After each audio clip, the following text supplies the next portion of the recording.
like, depending on the cultures, people like to touch people as they're talking. Not all cultures, but some cultures do, and some cultures don't. And there's also a level of respect that's built into if you're talking to an adult versus you're talking to a child. So all of those, from the lesson U, where there's culture and diversity, all of those come into play when you're having a conversation. And like I said, practice active listening. Um, if it uh, and people react differently to you. Not everybody's gonna like what you have to say. Not everybody's gonna hate what you have to say, and that's totally fine. That's the human experience. So part of this is also entering a conversation and exiting a conversation. Words like, it was great talking to you, we should do this again, I have a class to go to, talk to you later, I will, all of those are also part of, you can start a conversation but also know how to end graciously. Not like, yeah, I mean, that, you look weird when you do that. And as human beings, we kind of like, so. Um, I heard something interesting on the radio. It was someone who wrote a book about this, a little off topic, but I might mention it, is that about talking to adults. So they were talking about like college prep and how sophomores don't usually focus on college prep. It gets all intense, and that they were talking about skills that you can start developing early.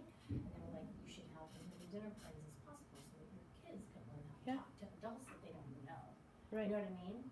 Yep. Like such an important skill. Absolutely. It is. No, I agree. So talking to adults also is how maybe that it's different. How does it ask them maybe? How is it different to talk to an adult as it is to, that's not a member of your family, Yeah. or than it is to talk to a student, Yeah. a fellow peer, Yeah. So growing up in LA, my mom and dad, like, they never catered parties. They would always cook for any party that we ever had.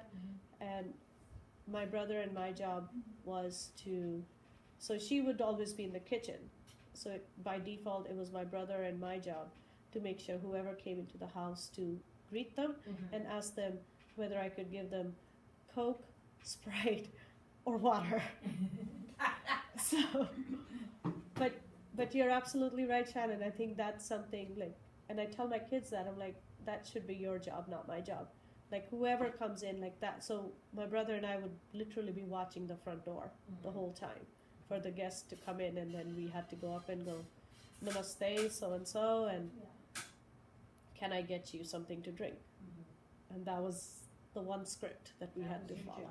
That was our job, that was our script. And that way, then the adult could go, oh, you've gotten big, or how's school? And so that would automatically ensue while we took them to the drink station and gave them their glass. But you're right, that's absolutely true. The dinner parties are important. Because otherwise, and that's why I like having the family thing, right? Like, it's families are always welcome in my house because that's the only way. That's the only way. I agree. So this thing, nonverbal communication, body language.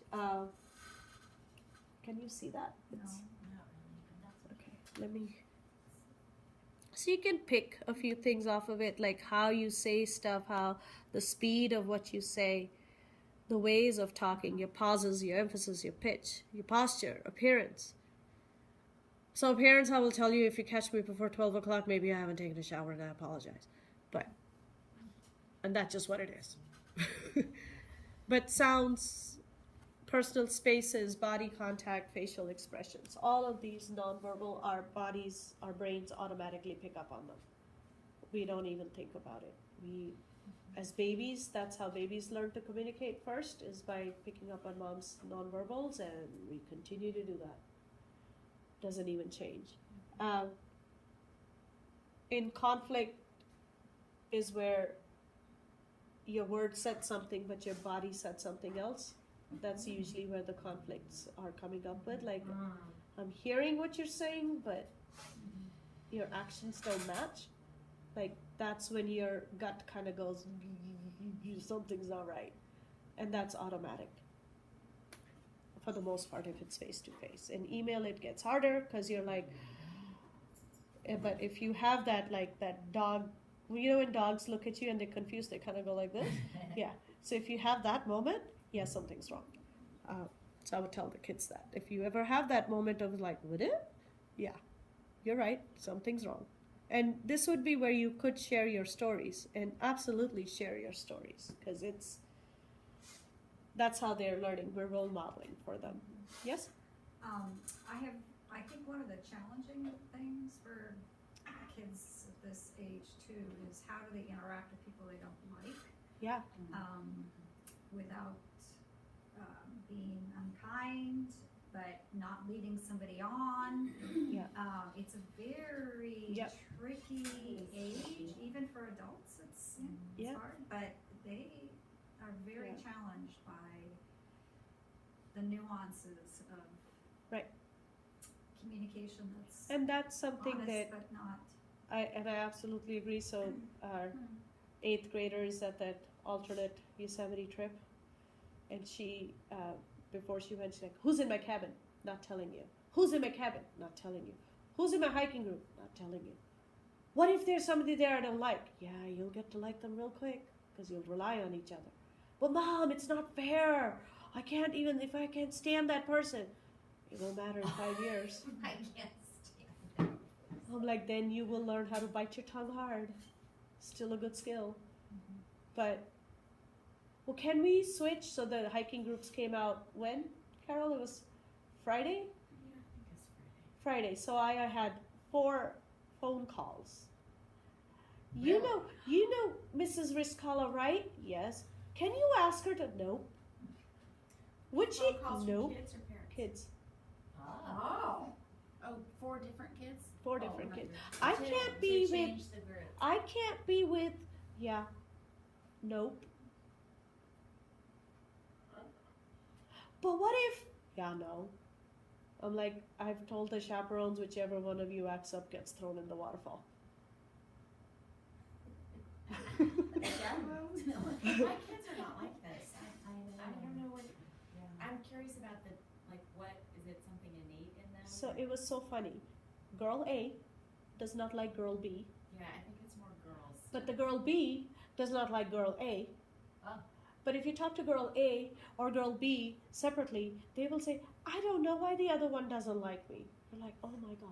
We'll go figure it out. We'll go in the cabin together. So you'll be hiking for 8 miles. Lots of good conversations. Or just avoid each other. Whatever. You don't need to be separated. Yeah.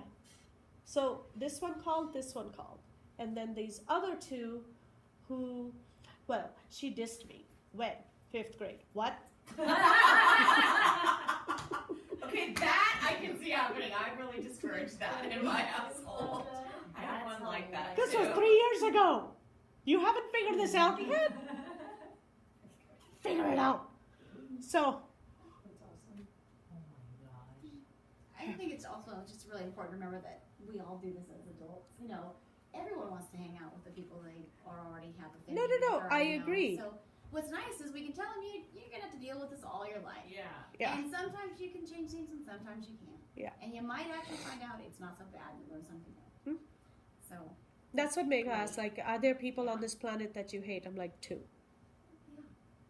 Of all the people I've met in 46 years, there's only 2. I see them down a dark alley. I'm coming out. They're not. 2. But that took a lot for them to reach that distinction. So, but like when you're 46, Learn. then you tell me who you really hate. But before that, figure this shit out. It's very hard to kind of explain it that way to them because at that point, I mean, this happens every single day in my car when I'm driving. I have a 6th grader and a 1st grader. And the 1st grader is easier to manage than the Yeah. 6th grader. And the entire car ride is about his sister. And like you say, nuances. Well, she did this and she turned her head and she made that smile. And it's really real to him.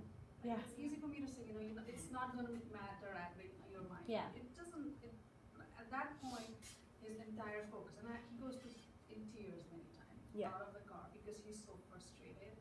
And my inability, I don't know, I don't even think it's problem solving, it's just understand what he's Yeah. feeling. And I know that, but I don't know how to, do that without being unfair to the first grader, who just doesn't have the vocabulary to give it to him the way he wants to hear it, or, Yeah. So I have the same age gap in my 3rd and 8th now. So yeah, it's the same kind of thing. Well, she said, I'm like, remember when you were in 3rd grade? You were kind of the same way. So empathy, Yeah. sympathy. Emotional Yeah. intelligence. And so this is that thing where we can do a quick experiment of I'm going to a concert and I heard you're going to be there, and this is where I wrote it on paper.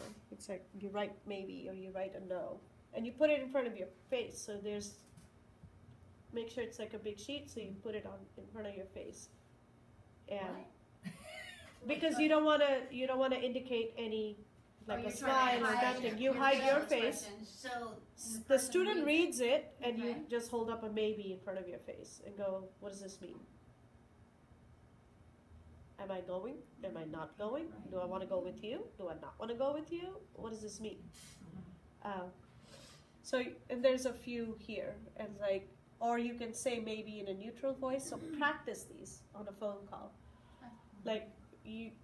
So the way I did it, I taped myself so I could hear neutral versus happy versus sad. It's not that easy. maybe? Or, I don't know. Yeah, but, right. yeah. So tape yourself Okay. to see what that would sound like. So this is the text, and then this Oh, is I the on the phone. Okay. And how do you keep your voice neutral? It's like Now, so on when the I read phone. that, it'll make Okay. sense. Yeah. It'll make sense. It makes sense. Actually, do it, and it'll make sense. Simulate. Yeah. So we're just simulating Yeah, areas. like a text versus an actual phone call. Okay, text versus call even- in person. And the best is when you can do this face to face, right? Even on the phone, you lose a lot of the context of like, well, are you mad? I'm not mad. Well, why you sound like that? I don't know. How do I sound? I mean, how many times has that happened? So, huh? What's that? Every Said every ex-girlfriend. Every ex-girlfriend? It's like, no, honey, it's you. It's not me.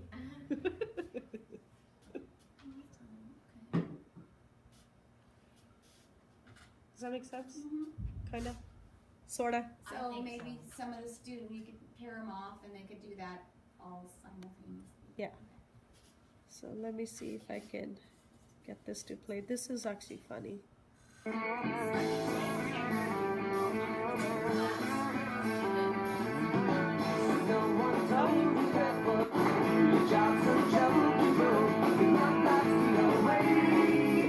No way to get him to forgive us. I don't know. I'm telling you. I can do it. Yeah, you can do it.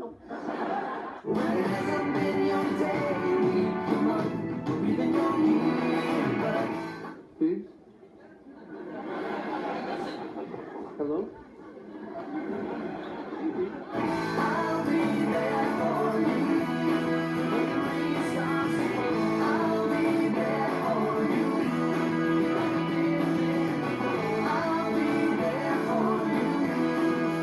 If you two are happy, then I'm happy for you.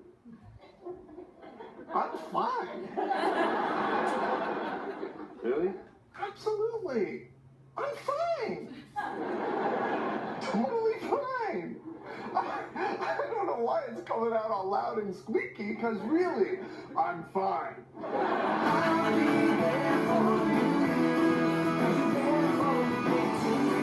Joe?